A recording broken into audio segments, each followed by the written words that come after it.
Shalom bien-aimés dans le Seigneur, nous disons merci à Dieu pour la grâce encore qu'il nous fait ce matin, pour qu'ensemble nous puissions méditer sa parole. Mais avant toute chose, nous allons nous recommander à sa grâce, implorer la présence du Saint-Esprit, afin que le Saint-Esprit nous amène encore à comprendre le message de la parole de Dieu. Prions tous ensemble. Seigneur notre Dieu, notre Père, nous te disons merci. Merci pour la grâce que tu nous renouvelles ce matin. Tu nous as permis de quitter nos maisons, de quitter nos lits, de nous-mêmes, pour être dans ta présence. Merci encore pour la facilité que tu nous donnes de nous connecter encore ces moments pour que nous puissions ensemble méditer ta parole. Merci pour ce que tu as fait hier, pour ce que tu fais aujourd'hui et pour ce que tu feras demain. Bénis mon frère et ma sœur et bénis nos nations, que la paix de Jésus-Christ inonde nos pays. Au nom de Jésus, nous avons prié. Amen. Alors, bonjour frères et sœurs encore, que le Seigneur vous bénisse. Alors, nous sommes très heureux que vous êtes connectés avec nous pour qu'ensemble nous puissions méditer le message de la parole du Seigneur. Nous allons poursuivre avec notre séminaire d'édification des disciples. Et hier déjà, par la grâce du Seigneur, nous avions introduit les sujets. Nous avions parlé sur les clés. Nous sommes en train de parler sur les clés de l'exaucement de la prière. Hier, nous avions défini notre thème. Alors, le résumé que nous pouvons retenir, c'est que quand nous parlons sur les clés de l'exaucement des prières, les clés de l'exaucement de la prière sont des principes bibliques indispensables pouvant nous aider à accéder à la réponse ou à l'exaucement de nos prières. Le monde est gouverné par des principes. Dieu également, dans notre marche avec lui, a établi des principes.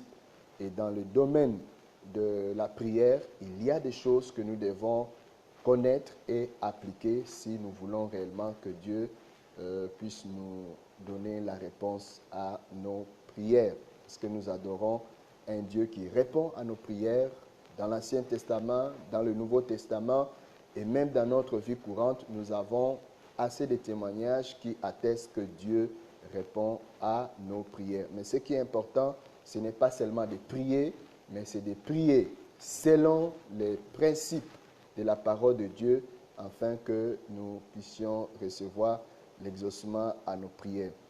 Et nous avions aussi résumé le message que Jacques a voulu transmettre à travers la portion que nous avions lue dans le chapitre 4, le verset 2 jusqu'au verset 4, où nous avons vu que l'apôtre dénonçait un certain nombre de mauvais comportements des chrétiens. Il y avait des querelles, il y avait des luttes, et chacun cherchait à posséder dans le but de satisfaire ses propres passions. Et malheureusement, ils priaient, mais ils n'avaient pas la réponse à leurs demandes parce qu'ils priaient pas selon les principes de la parole du Seigneur. Et c'est ce qui nous a amenés aussi à nous examiner nous-mêmes. Est-ce que dans nos vies, nous n'avons pas de querelles, nous n'avons pas de choses qui empêchent le Seigneur de nous répondre? Donc, nous avons prié sur ces sujets et aujourd'hui, nous voulons continuer avec notre deuxième partie sur ce qu'il faut savoir de l'exaucement de la prière. Encore la notion de l'exaucement de la prière. Mais avant toute chose, nous allons lire notre texte de base.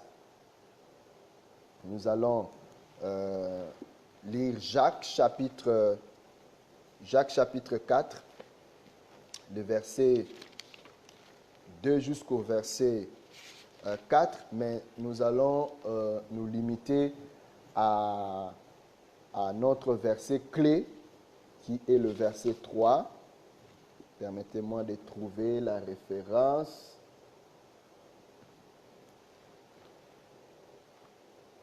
Ok.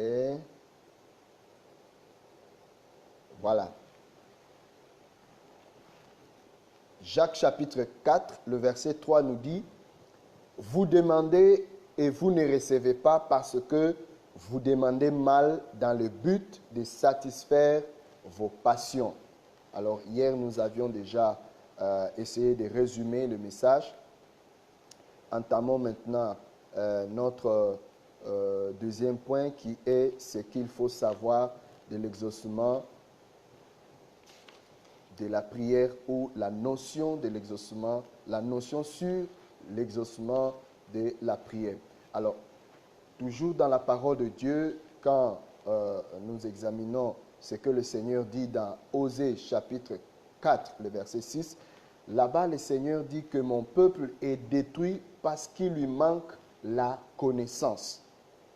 Alors, il y a plusieurs raisons qui font que certains chrétiens prient mal et comme résultat, ils n'ont pas la réponse à leurs demandes. Alors, une des raisons que nous pouvons souligner, c'est que certains chrétiens ont une mauvaise conception ou une mauvaise notion de l'exaucement de la prière. Et ce qui fait qu'ils prient mal et ils ne sont pas exaucés. Donc, c'est très important d'avoir une bonne conception, non seulement de la prière, mais aussi de l'exaucement de Dieu à nos prières. Nous le voyons déjà même dans la vie courante. À chaque fois que nous achetons quelque chose, un produit à la pharmacie ou un appareil électronique, il y a toujours une notice qui est accompagnée pour nous donner quand même la notion de comment utiliser notre appareil ou comment utiliser les médicaments que nous venons d'acheter. Et c'est de même avec la prière. Nous devons avoir une bonne conception, non seulement de la prière et de l'exaucement de la parole de Dieu. Donc, il y a des choses que nous devons savoir sur l'exaucement de la prière. Alors, il y a beaucoup d'éléments, mais pour ce matin, nous allons relever 5 choses que nous devons savoir sur l'exaucement de la prière. La première chose que nous devons savoir, c'est que ce n'est pas les mots employés dans la prière qui apporteront l'exaucement à nos demandes. Ce n'est pas le mot. Parce que le Seigneur dit dans Matthieu chapitre 6, le verset 7, il dit, « En priant, ne multipliez pas de vaines paroles comme les païens qui s'imaginent qu'à force de paroles, ils seront exaucés. » En priant, ne multipliez pas de vaines paroles. Donc, ce n'est pas le mot que nous employons dans la prière, ce n'est pas les phrases ou même la langue que nous utilisons pour prier qui fera que Dieu va nous exaucer. Hein? Il y a des gens qui sont peut-être francophones et anglophones. J'ai entendu un frère qui dit « Ah, moi, j'aime vraiment, quand je prie en anglais, c'est différent quand je prie en français parce que les mots en anglais vraiment sont soutenus. » Non. Ce n'est pas les mots que nous employons, des tournures que nous utilisons dans la prière qui fera que Dieu va nous exaucer. Effectivement, il y a des gens, quand ils prient vraiment, vous voyez, vous entendez vraiment des mots bien soignés, bien calculés, bien pesés.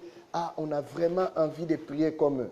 À tel point que leur attitude influence négativement d'autres personnes. Hein. Ils sont intimidés quand on leur dit, on leur demande dans l'assemblée, tel frère va se lever pour prier. Bon, il se dit, moi je ne sais pas prier parce que quand les autres prient, Père éternel, tu es excellemment excellé, tu es ceci, voilà. On emploie des termes qui sont vraiment soutenus, qui sont lourds et nous pensons que c'est à cause de ça que nous serons peut-être exaucés. Non. ce n'est pas le mot. Le Seigneur dit en priant, ne multipliez pas les mots, ne multipliez pas les vaines paroles. Dieu est le Dieu qui comprend toutes les langues. Même en lingala, même en baoulé, même en djoula, Dieu comprend, Dieu entend. Et simplement, comme des enfants, nous devons simplement prier, nous devons simplement parler à notre Père céleste et il va nous écouter. Donc c'est la première des choses que nous devons savoir sur l'exaucement de nos prières. Ce n'est pas les mots que nous utilisons, les termes que nous utilisons dans la prière qui feront que Dieu va nous répondre.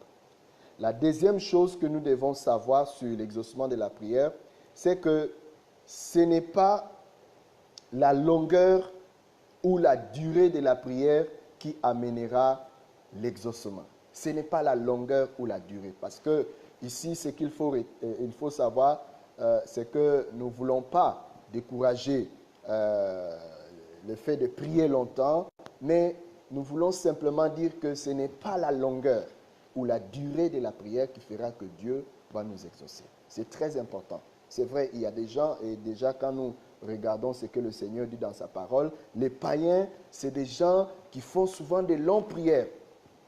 Et c'était ce que le Seigneur reprochait aux pharisiens. C'était des gens qui faisaient de longues prières.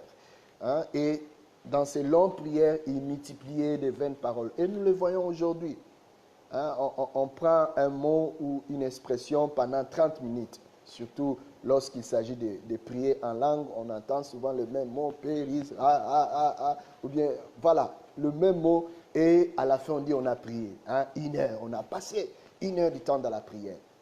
Non, ce n'est pas à cause de la durée que Dieu sera obligé de nous répondre.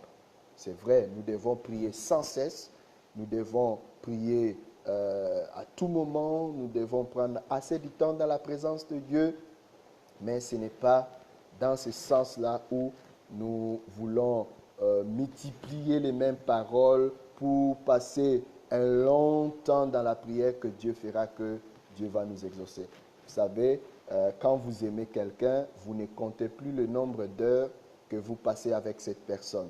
Voilà, la vie de prière, on parle de la vie de prière, c'est-à-dire on n'a pas de temps limite, on ne doit pas avoir de temps limite. C'est vrai, nous devons avoir des temps mis à part pour chercher la face de Dieu, mais quelqu'un qui a une vie de prière constante, c'est quelqu'un qui prie sans cesse. Donc, ce n'est pas la durée ou la longueur de la prière qui fera que Dieu sera obligé de nous répondre. La troisième chose que nous devons savoir sur l'exaucement de la prière, c'est que ce n'est pas la forme de la prière qui forcera Dieu à nous répondre. Ce n'est pas la forme. Vous savez, nous avons plusieurs formes de prière. Jeûne Esther, jeûne d'Élie, jeûne ceci, voilà, on entend un peu partout. Il y a certains même qui ont inventé aussi la prière de Gabaon, la tempête des prières, marathon des prières. En tout cas, il y a plusieurs formes de prière aujourd'hui. Mais ce n'est pas à cause de ces formes-là que le Seigneur sera forcé de nous répondre. Hein, souvent, on entend des gens qui disent « Moi, j'ai jeûné 11 jours, j'ai jeûné 14 jours, j'ai jeûné 40 jours. » Voilà, et Dieu a... Non, ce n'est pas à cause de la forme de la prière. Hein. On a jeûné, on a fait souffrir notre corps, que Dieu sera forcé, obligé de nous répondre. Quand nous lisons dans Isaïe 58, nous allons voir que Dieu faisait des reproches aux enfants d'Israël. Pendant qu'ils jeûnaient, ils avaient des querelles, ils avaient des haines et ils pensaient que c'était une manière d'honorer le Seigneur, de prier, de chercher la face de Dieu. Alors, par la bouche de son prophète, le Seigneur leur a reproché et leur a montré quelle sorte de jeûne qui lui plaît. Donc, ce n'est pas du fait que nous jeûnons qui fera que Dieu va nous exaucer. Ou Dieu sera obligé ou forcé de nous répondre. Donc, ce n'est pas la forme de prière, hein, prière de Gabaon, c'est bien, c'est la gymnastique spirituelle, c'est une bonne chose, mais ce n'est pas à cause de ça. Voilà, ce n'est pas parce que nous avons privé notre corps de boire et de manger, que Dieu va nous répondre. Oui, il y a des moments où le Seigneur nous demande de chercher sa face, où le Seigneur nous pousse, où nous traversons une situation où vraiment, si ce n'est pas par jeûne et prière, on ne peut pas s'en sortir. Oui, de tels jeûnes, de telles formes de prière, le Seigneur aura compassion de nous, pas parce que nous avons jeûné, mais parce que notre cœur soupire après son aide et il va nous exaucer. Et la quatrième chose que nous devons savoir sur l'exaucement de la prière, c'est que ce n'est pas la popularité de celui qui prie ou de celui à qui nous confions nos sujets de prière qui apportera l'exaucement. Ce n'est pas le nom de cette personne, ce n'est pas la popularité de cette personne qui fera que Dieu va nous exaucer. Non.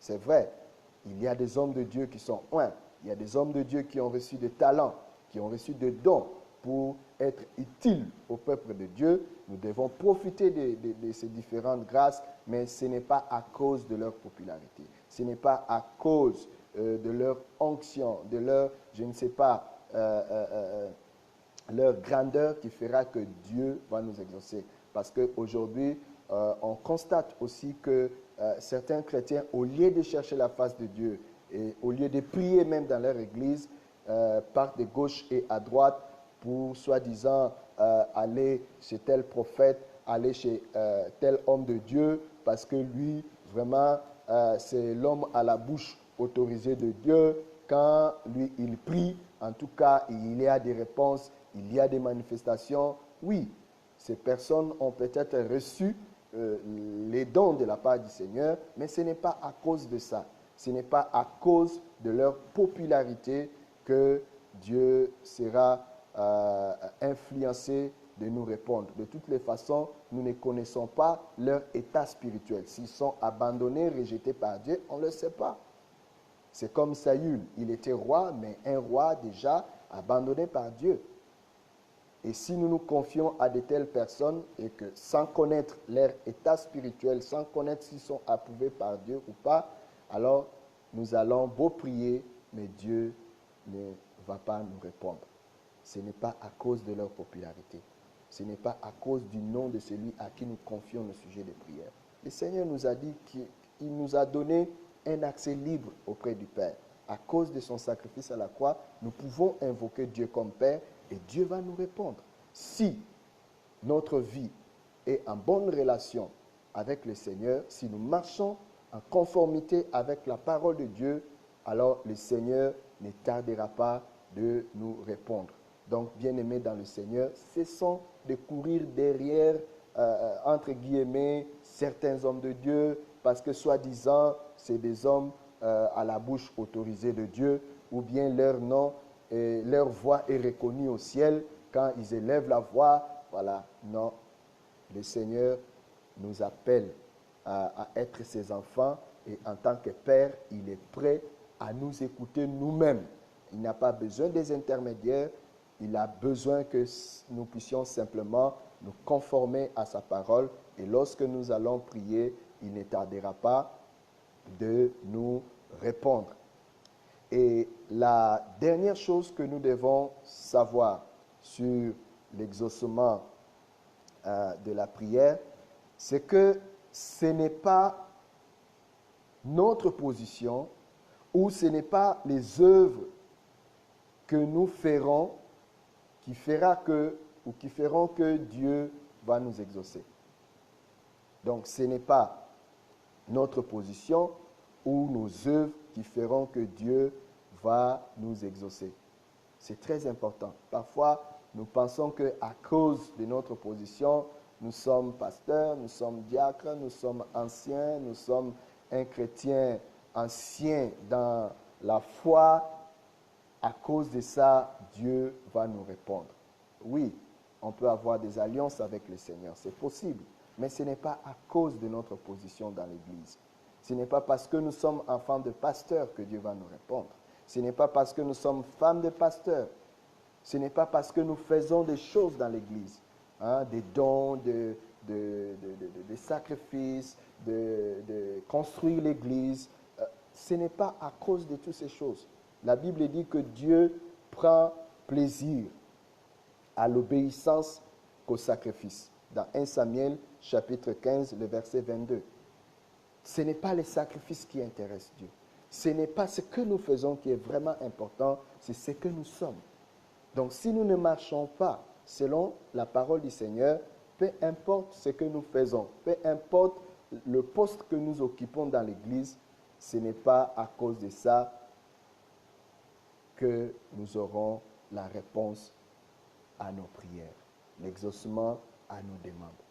Donc, bien-aimés dans le Seigneur, c'est très important de savoir ces choses puisque nous voulons que Dieu puisse répondre à nos prières. La liste n'est pas exhaustive. Il y a beaucoup de choses que nous pouvons relever ou souligner par rapport à ce que nous devons savoir sur l'exaucement de nos prières. Alors, si ce n'est pas toutes ces choses que nous venons de citer qui n'apporteront l'exaucement à nos prières, alors la question qu'on peut se poser, qu'est-ce qui apporte l'exaucement de la prière? Ou quels sont les principes de l'exaucement de la prière?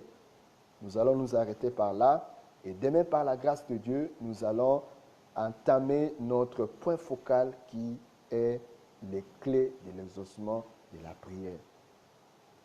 Pour le moment, nous allons nous examiner par rapport à ce que nous venons d'écouter, demander au Seigneur de changer notre mentalité, de changer notre conception, de changer notre façon de voir la prière et l'exaucement de la prière. Ce n'est pas le mot que nous employons dans la prière qui apporteront l'exaucement, ce n'est pas la longueur ou la durée de la prière qui apportera ou qui amènera la réponse. Ce n'est pas non plus la forme de la prière que nous utilisons, jeûne Esther, prière de Gabaon, prière, tempête de prière. Ce n'est pas toutes ces formes-là qui feront que nous aurons la réponse à nos prières. Ce n'est pas non plus la popularité de celui qui prie ou de celui à qui nous confions nos sujets de prière qui fera que Dieu va nous exaucer. Et enfin, ce n'est pas notre position dans l'Église ou ce n'est pas les œuvres que nous faisons dans l'Église qui forceront Dieu de nous exaucer, de nous répondre. Et demain, par la grâce de Dieu, nous allons terminer notre première session sur les clés de l'exaucement de la prière avec les éléments encore plus concrets, plus approfondis qui nous aideront à prier, à aimer la prière et à mener une vie chrétienne épanouie, pleine de succès. Alors, nous allons nous arrêter par là et nous allons, chacun de nous, parler au Seigneur, demander la grâce de Dieu afin que Dieu nous vienne en aide pour changer notre façon de concevoir la prière et l'exaucement à nos prières. Prions. Seigneur, nous te bénissons pour cette deuxième partie où tu nous as encore amené à examiner ce qu'il faut savoir sur l'exaucement à nos prières. Merci Seigneur pour la révélation de ta parole et nous prions ce matin que tu changes notre conception de la prière et de l'exaucement. Nous prions que tu nous éclaires davantage. Nous prions que tu nous aides, Seigneur, à changer d'attitude, à marcher comme tu le veux, à prier selon ta volonté. Seigneur, je te recommande mon frère, je te recommande ma soeur pour cette journée. Nous demandons ta grâce, nous demandons ta bénédiction, puisque tu as dit, tu seras avec nous jusqu'à la fin des jours. Seigneur, tu connais les désirs cachés de mon frère et de ma soeur. Et nous implorons ta grâce ce matin afin que tu viennes à leur aide, afin que tu jettes un regard favorable. Nous voulons aussi profiter de ces moments que nous sommes dans ta présence pour confier nos nations entre tes mains. Bénis l'Afrique, Seigneur, bénis les Amériques, bénis l'Europe, bénis l'Asie, bénis l'Océanie, bénis toutes les nations de la terre pour la seule gloire de ton nom. Au nom de Jésus, nous avons prié. Amen. Alors, merci beaucoup. Nous vous recommandons à la grâce du Seigneur. Demain, par la grâce de Dieu, nous allons encore revenir pour terminer notre première session de ce séminaire d'édification des disciples. Alors, que la paix du Seigneur soit votre partage. Shalom. Merci beaucoup et à bientôt, à demain.